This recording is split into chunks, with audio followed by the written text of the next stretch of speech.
Olá e bem-vindos! Hoje vamos mergulhar num universo que, pronto, todos conhecemos e usamos diariamente, mas se calhar não pensamos muito nele. As avaliações online.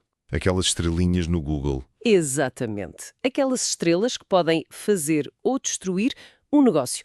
A questão que nos traz aqui é: qual é o futuro disto? Estamos a caminhar para um mundo onde a média de estrelas de uma empresa vai ditar por completo as nossas escolhas? É uma pergunta que parece simples, mas as implicações são enormes. E a nossa fonte para esta análise é um material fascinante. Certo. É o registro de uma conversa entre um especialista humano, o Edson Zogby, e uma inteligência artificial. E eles não se ficam pelo básico, não. Vão logo ao fundo da questão. Vão logo. A conversa começa precisamente aí. Será que a pontuação do Google se vai tornar o fator decisivo para tudo? E a resposta inicial da IA é um sim bastante convicto. O que, honestamente, não surpreende nada. É a primeira coisa que eu faço. Se estou numa cidade nova e quero um café, abro o mapa e procuro o que tem 4,7 estrelas ou mais. Claro. Ignoro completamente o resto. Pois, todos fazemos isso. E a lógica por trás disso é a escala. Nunca na história tivemos acesso a tanto feedback tão depressa. É um volume de dados brutal. É uma espécie de consciência coletiva, não é? Exatamente, sobre a qualidade de um serviço. E para as empresas isto funciona como um termómetro em tempo real. Antigamente uma empresa precisava de fazer inquéritos caríssimos. Pois. Para saber o que os clientes pensavam, hoje basta abrir o Google. É um termómetro que pode subir e descer muito, muito depressa. Um mau dia no serviço pode significar uma avalanche de avaliações de uma estrela. E demora meses a reverter. A pressão deve ser imensa. Uhum. É imensa, mas também é uma ferramenta poderosa para quem a sabe usar. O diálogo que analisamos descreve isto como um ciclo de melhoria contínua. Uma empresa atenta consegue identificar um problema. Um prato que não está a sair bem, por exemplo. Exato. Ou um funcionário que precisa de mais formação e consegue agir quase de imediato. Mas a conversa rapidamente vai mais além. Não se trata só de ler o que já aconteceu. E aqui é que entra a parte mais futurista, certo? A integração de inteligência artificial e machine learning. Precisamente. E quando falamos de machine learning, estamos a falar de sistemas que não são apenas programados. Eles aprendem e melhoram sozinhos à medida que processam mais dados. Certo. A ideia é usar estes sistemas para analisar as tendências, antes que elas se tornem óbvias. A IA poderia prever que um certo tipo de caixa está a aumentar e alertar a empresa. Para fazer ajustes proativos. Jato. Antes que a sua pontuação seja afetada. Ok, isso soa impressionante, mas também um pouco utópico, porque o sistema tem falhas óbvias. A primeira que me ocorre é a manipulação, as avaliações falsas. Sem dúvida. Empresas que compram críticas de 5 estrelas ou que pagam para inundar um concorrente com críticas de 1 estrela, isso destrói a confiança toda. Completamente. E a conversa entre o Zogby e a IA aborda isso de frente. A manipulação é o calcanhar daquilos do sistema. E há outro ponto. A subjetividade. Exato. Como é que se avalia objetivamente uma obra de arte? Ou uma sessão de terapia? São experiências demasiado pessoais. Pois. A conclusão a que eles chegam é sensata. As avaliações serão uma métrica central. Talvez a mais visível. Mas não a única. Não a única. Terão de ser complementadas por outras fontes de dados para se ter a imagem completa. Não é a única verdade, mas é uma parte cada vez maior dela. Faz todo o sentido. Mas depois, a discussão dá uma volta inesperada. Em vez de se focarem apenas em como melhorar a avaliação do cliente para a empresa, eles propõem virar o espelho e começar a avaliar a própria empresa, pela forma como responde. E isto para mim é a primeira grande ideia disruptiva que surge. A crítica é feroz contra as respostas padronizadas. Todos já vimos aquele agradecemos o seu feedback, a sua opinião é muito importante para nós. E vamos trabalhar para melhorar, que é o equivalente corporativo de não quer saber. Não significa absolutamente nada. Os não. E até pode ser mais irritante do que não ter resposta nenhuma. Lá está. A proposta é radical. Integrar a qualidade da resposta da empresa no próprio algoritmo de ranking. Uau! De repente, o jogo muda. Já não é um monólogo de clientes a gritar para o vazio. Torna-se um diálogo. Onde a empresa é incentivada. Ou penalizada. Pela sua capacidade de ouvir e interagir de forma genuína. Precisamente. Mas Como é que se mede isso? Parece incrivelmente subjetivo. Uma resposta que para mim é personalizada, para outra pessoa pode parecer defensiva. Como é que um algoritmo sequer começa a fazer essa distinção? Essa é a grande dificuldade técnica e a fonte reconhece isso. A ideia não é criar um sistema perfeito da noite para o dia, mas sim criar um sistema de incentivos. Começar pelo básico. Começa-se pelos mais básicos. Penalizar brutalmente as respostas que são claramente copiar-colar. Se a mesma frase exata for usada em 10 respostas diferentes, a pontuação desce. Ok, isso é fácil de detectar. Tecnologia de análise de sentimento e processamento de linguagem natural entra em jogo para identificar se a resposta aborda os pontos específicos da queixa. O cliente queixou-se da massa fria e do serviço lento. A resposta menciona massa e serviço. É um começo. Ok, percebo. Então uma resposta detalhada, construtiva, que mostra que alguém leu e percebeu o problema, faria a pontuação da empresa subir, mesmo que a avaliação inicial do cliente fosse de uma estrela. Exatamente essa é a ideia. Pensa no efeito cascata disto. Primeiro, força um diálogo real. As empresas são recompensadas por ouvir. Certo. Segundo, aumenta a confiança do consumidor, que vê que a sua opinião foi levada a sério. E, por fim, uma empresa que responde bem a uma crítica negativa está a passar uma mensagem muito poderosa. A mensagem de nós importamo-nos mesmo quando falhamos. Exato. E isso pode ser mais valioso para atrair clientes do que ter apenas avaliações de 5 estrelas. Tenho de admitir que a ideia é sedutora, mas também vejo logo a contrapartida. Se os incentivos existem, as empresas vão tentar enganar o sistema. Claro. Em vez de respostas automáticas simples, teremos bots de IA super sofisticados a gerar respostas que parecem personalizadas, mas que não o são.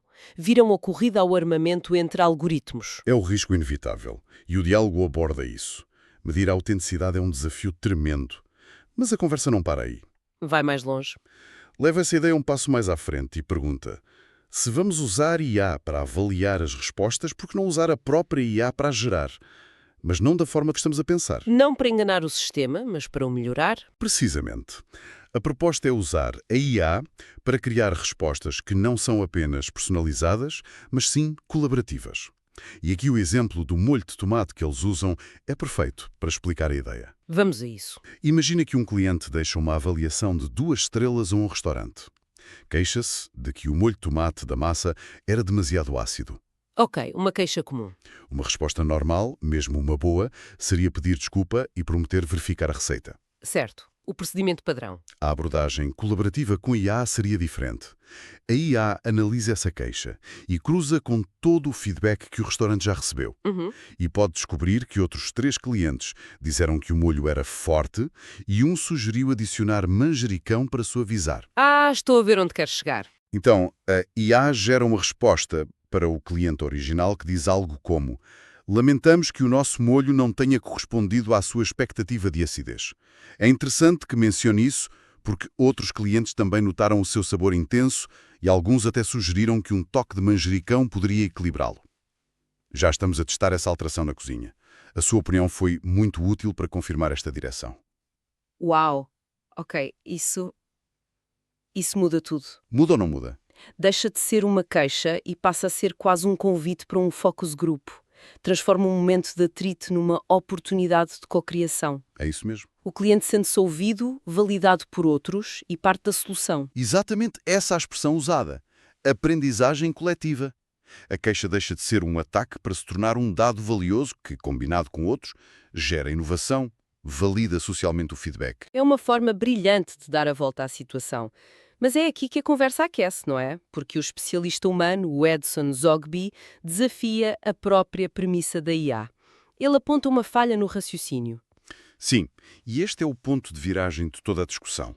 A primeira sugestão da IA para implementar isto foi usar clusters, ou seja, agrupar as queixas semelhantes. Ok. Juntar todas as opiniões sobre o molho e responder com base na sugestão mais popular, neste caso, a do manjericão. O que parece lógico, é o que um gerente humano faria. Ver qual é a queixa mais comum e agir sobre ela. E é exatamente esse o ponto do Zogby. Ele argumenta que isso é generalizar. É encontrar o mínimo comum denominador. E nós humanos já fazemos isso. Exatamente. Se o objetivo da IA é ser apenas mais rápida, fazer o que já fazemos, o seu valor é limitado. Ele defende que o verdadeiro poder da IA não está na generalização, mas sim no seu oposto, na profundidade. Na capacidade de ir mais fundo do que um humano consegue. Exato. Na capacidade de segmentar as semelhanças com uma granularidade e uma precisão que o nosso cérebro não consegue processar. É aqui que o debate deixa de ser sobre avaliações e passa a ser sobre a própria natureza da inteligência. Certo. A verdadeira inteligência não está em simplificar, mas em encontrar conexões significativas na complexidade. Ok, vamos voltar ao nosso molho de tomate. Como é que essa abordagem de profundidade mudaria a resposta na prática? A revisão do exemplo é o que torna o conceito claro. Lembra-se, tínhamos um cliente que se queixou da acidez. Sim. Agora, imaginemos que outro cliente, numa avaliação diferente, se queixou de que o molho não tinha consistência, que era muito aguado. Ok, problemas diferentes. Uma IA generalista focada em clusters agruparia ambos como queixas sobre o molho. E provavelmente daria uma resposta genérica sobre melhorar a receita do molho. Exatamente. A IA mais sofisticada e focada na profundidade faria algo diferente. Primeiro, identifica as especificidades. Acidez e consistência são problemas distintos. Uhum. Segundo, ela não procura apenas a sugestão mais popular. Procura interações correlacionadas em toda a base de dados. Talvez descubra uma terceira avaliação, de meses atrás, de um cliente que elogiou o restaurante por usar uma certa marca de tomate Pelati, Espera aí. que, por acaso, é conhecido por ser menos ácido e mais denso. Não estou a acreditar. A IA faria essa ligação? Sozinha? É essa a tese. E com essa informação, gera respostas hiperpersonalizadas. Ao cliente que se queixou da acidez, a IA poderia dizer: analisamos a sua observação sobre a acidez. Curiosamente, já tivemos feedback no passado a sugerir que o uso de uma variedade específica de tomate Pelati poderia criar um sabor mais equilibrado. Estamos a reavaliar os nossos fornecedores com base nisto. Obrigado. E ao outro? E ao cliente que se queixou da consistência, poderia dizer: a sua nota sobre a consistência é importante. Estamos a explorar soluções, incluindo a utilização de um tipo de tomate Pelati que outros apreciadores nos indicaram ser mais denso. Uau! A diferença é abismal. Repara, deixou de se basear no que é mais popular e passou a basear-se no que é mais relevante e contextual para cada queixa individual. Certo. A conclusão a que chegam é fundamental. O ideal não é simplificar, mas, e a expressão é ótima, complexificar com propósito. Complexificar com propósito. Gosto disso. É o oposto de tudo o que se ouve sobre simplificar e agilizar. Pois é. Aqui a mais-valia vem de abraçar a complexidade dos dados e extrair dela uma inteligência que seria impossível de outra forma. É usar a máquina para fazer o que a máquina faz de melhor, encontrar agulhas em palheiros de dados. E a conclusão final do diálogo resume tudo de forma perfeita. A profundidade é a base da inteligência, seja ela humana ou artificial. Uhum. O que começou como uma discussão sobre estrelas do Google acabou por se tornar um manifesto sobre como a IA pode e deve ser usada. Não para automatizar tarefas medíocres, mas para elevar a qualidade da interação a um nível que, antes, não era possível. Então, recapitulando a nossa análise, foi um percurso e tanto. Começámos com uma ideia simples. As avaliações online dominam as nossas escolhas. Certo? Depois, vimos como a análise dessas avaliações pode ser proativa. A seguir, explorámos a ideia de avaliar as próprias respostas das empresas, forçando um diálogo genuíno. Daí saltamos para o conceito de respostas colaborativas geradas por IA, transformando queixas em inovação. E, finalmente, o ponto crucial. É a distinção entre uma IA que generaliza superficialmente e uma IA que mergulha em profundidade para criar conexões verdadeiramente inteligentes. Foi e mostra como um tópico aparentemente banal pode abrir portas para discussões muito mais profundas sobre tecnologia, comunicação e até sobre o que significa ser inteligente. Sem dúvida. E isto deixa-nos com uma reflexão final. Algo para quem nos ouve continuar a pensar. Se este nível de IA for aplicado para analisar o que já foi dito, o próximo passo lógico parece evidente. Que seria? Poderá uma IA começar a prever avaliações negativas antes mesmo de serem escritas? Como assim? Imagina que uma IA analisa o comportamento de um cliente num site de e-commerce, o tempo que passa em cada página, os produtos que compara, os movimentos do rato. e detecta um padrão de frustração que, estatisticamente, leva a uma compra insatisfeita e a uma avaliação negativa. Poderia a IA acionar uma intervenção proativa, um chat a aparecer com uma ajuda específica, um desconto oferecido no momento certo, para evitar a insatisfação antes que ela se concretize. Isso é fascinante e assustador ao mesmo tempo. Exato. E a pergunta que fica no ar é: o que significa para a privacidade e para a autenticidade da experiência do cliente quando uma empresa sabe do que nos vamos queixar antes mesmo de o fazermos?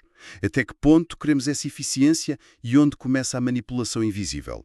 É uma fronteira que provavelmente vamos ter de definir muito em breve.